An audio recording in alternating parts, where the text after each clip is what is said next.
जैसा कि आप जानते हैं, इस बार जो बजट पेश किया गया, आप समझ सकते हैं कि विपरीत परिस्थितियों में इस बजट को पेश किया गया।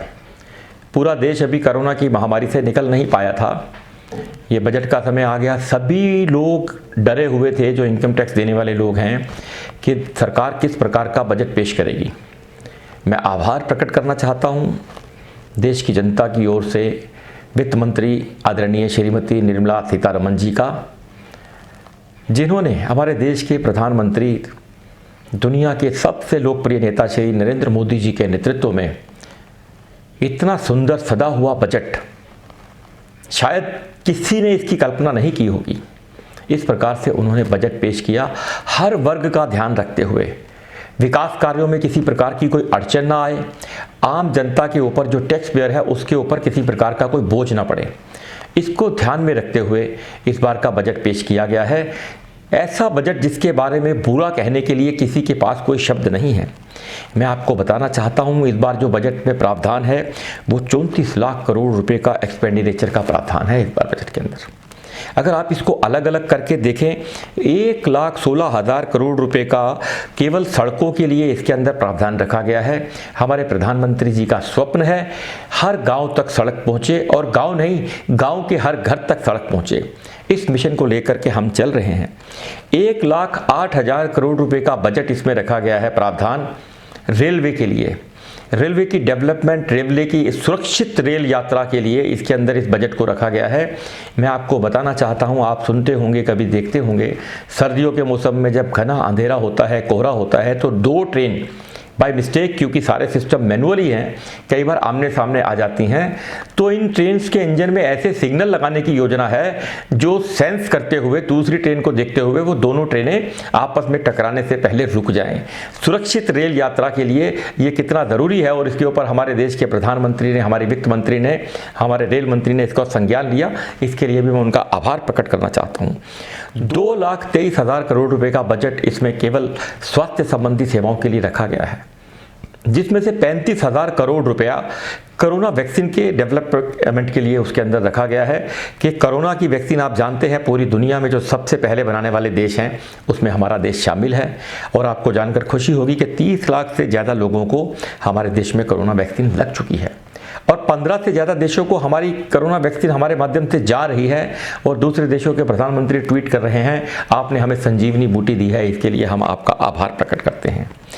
2,87,000 करोड़ रुपए का इसके अंदर प्रावधान रखा गया है जल जीवन के लिए। जल ही जीवन है कि ध्यान में रखते हुए 2,87,000 करोड़ रुपए का बजट हर गांव के हर घर तक पानी नल के द्वारा, पीने का स्वच्छ पानी नल के द्वारा पहुंचाने का हमारा प्रयास है, जिसके लिए ये बजट रखा गया है।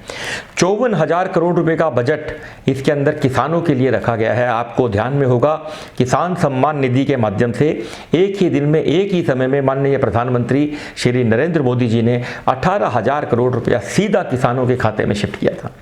ये वही देश है जहां प्रधानमंत्री लाल किले से खड़े होकर भाषण दिया करते थे कि 1 रुपया हम बेचते हैं तो 15 पैसे जो है गांव तक पहुंचते हैं। आज वो सीधा 1 रुपया पूरा का पूरा गांव के किसानों के उनके खाते में सीधा जाता है। यूपीए की सरकार ने, मैं आपको ये बताना चाहूँगा, 2004 से लेकर 2014 तक 50,000 करोड़ रुपए का किसान का ऋण जो है माफ़ी की थी 10 सालों में, परंतु हमने एक ही साल के अंदर 54,000 करोड़ रुपए का लक्ष्य रखा है किसानों तक पहुँचाने के लिए, जो कि सीधा उनके खाते में जाएगा। हमारा लक्ष्य स्पष्ट है, 2022 तक किसानों की आमदनी को दुगनी करने का, उसे लेकर के हम आगे चल रहे हैं। एमएसपी हमने तय कर दी है, किसानों की लागत से 1.5 गुना का रेट उनको मिले, इसका हम प्रयास कर रहे हैं। और इसके अलावा जब हम सुविधाओं की बात करते हैं तो 75 साल से ज़्यादा आयु के लोगों के लिए सरकार ने इनकम टैक्स जो वो देते थे उसके अंदर उनकी जो रेंटल इनकम थी और जो इंटरेस्ट की इनकम थी उसके ऊपर जो टैक्स देना पड़ता था उन्हें, वो सरकार ने माफ़ करने का निर्णय लिया है। आगे से उन्हें टैक्स नहीं देना पड़ेगा।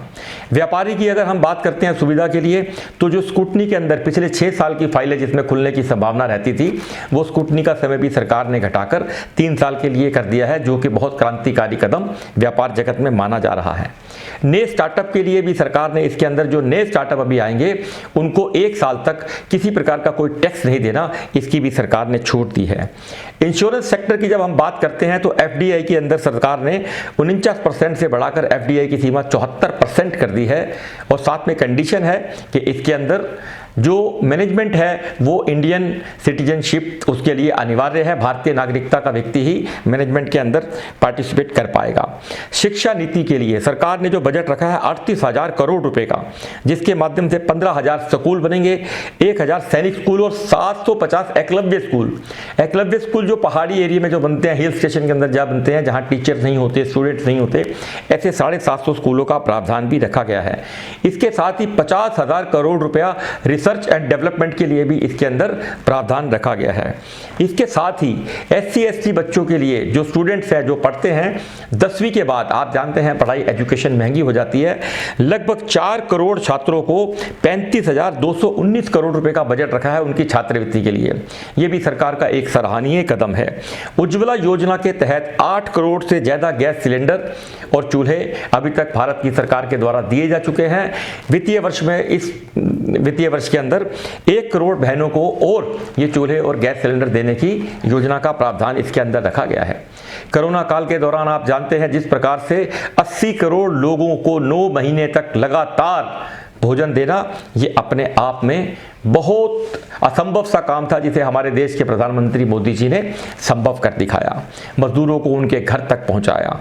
रक्षा के क्षेत्र की अगर हम बात करते हैं तो उसमें भी क्रांतिकारी परिवर्तन हुए हैं। 4,71,378 करोड़ का उसके अंदर बजट रखा गया है। अब लड़ाकू विमान भी हमारे देश में बनने की बात है। लड़ाकू विमान हमारे देश में बनेंगे। कहाँ समय था कि छोटे छोटे कलपुर्जों के लिए हम दूसरे देशों के आगे हाथ बढ़ाते थे। आत्मनिर्भर भारत की ओर बढ़ते कदम इस प्रकार से आपके सामने आ रहे हैं। इतने शानदार सराहनीय बजट के लिए मैं साधुवाद देना चाहता हूं हमारे देश की वित्त मंत्री आदरणीय बहन श्रीमती निर्मला सीतारमण जी को, उनके सहयोगी मंत्री श्री अनुराग ठाकुर जी को, और दुनिया के सबसे लोकप्रिय नेता हमारे देश के प्रधानमंत्री आदरणीय श्री नरेंद्र मोदी जी का बार बार अभिनंदन है, वंदन है।